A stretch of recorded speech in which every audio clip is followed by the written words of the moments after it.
real aikido ilə və yaxud digər idman növləri ilə məşğul olursan və sənə müxtəlif rənglərdə kəmərlər verirlər. İllərin əziyyəti olmalıdır burada. Ümumiyyətlə, bu necə formalaşır bu kəmər vermə prosesi? Bir il məşğul olub rahat şəkildə mən qara kəmər ala bilərəm. Şəxsən mənim yaralı mövzumdur. Siz yaxşı vurğuladınız. Kəmər vermək və kəmər almaq.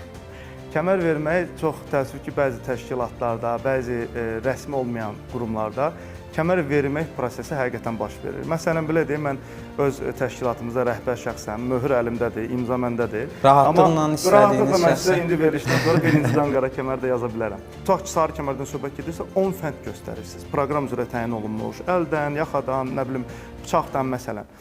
10 fənd göstərirsiniz, özünü müdafiə fəndi. Aşma hərəkətlərini yerinə yetirirsiniz, əl-ayaq hərəkətlərini yerinə yetirirsiniz və siz sarı kəmərə layiq olursunuz. Beləcə də digər kəmərlər, amma hər birində həm fənd sayı dəyişir, həm fəndin tərkibi dəyişir və oradakı aşma hərəkətləri də çoxalır. Və qara kəmərə doğru getdikcə daha ağırlaşır məsələ. Qara kəmərə çatdıqda isə artıq buna normalda 5 ilə 6 ilə bizim idman növündə çatmaq olur.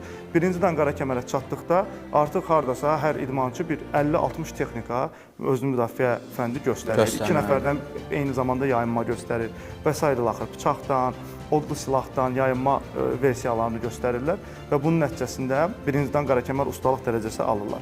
Və sonra da damlar arasında təbii ki, hərbi rütbələr kimi müddətlər artır. Əslində siz düz vurğuladınız. Bir növ idmançının özünü aldatması kimi olur. Həqiqətən o mərhələni keçməlisən. Doğrudur. Və sizdə də yəqin ki, bu Beynəlxalq Real Aikido Federasiyasının prezidenti gəlir, birbaşa imtahanı o götürür. Bəli, bu doğru qeyd elədiniz. Həm də onu qeyd edeyim ki, bu qara kəmər məsələsi barədə bəlkə də yeganə təşkilatlardanıq ki, çünki mən başqa YouTube videosu ya başqa YouTube kanalı görməmişəm ki, qara kəmər imtahan prosesini YouTube-a yerləşdirsinlər. Hər şey şəffaf şəkildə. Mən şəffaf şəkildə, alın açıq formada bütün tələbələrimin, qara kəmər olmuş bütün tələbələr, hansını ki, ad soyadını bilirsiniz, hansını ki, sosial şəbəkədə görürsünüz. İndi birazdan biri ilə də tanış olacaqsınız. Tələbəm də ondan bir yerdə sizə yəni texnikalar göstərəcəyik.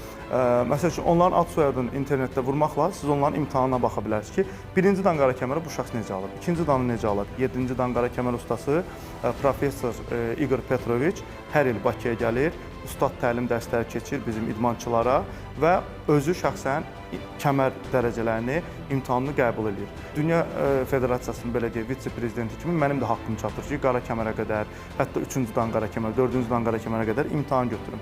Amma mən bunu eləmirəm. Mən yalnız başlanğıcda sarı və narıncı kəmərin imtahanını edirəm.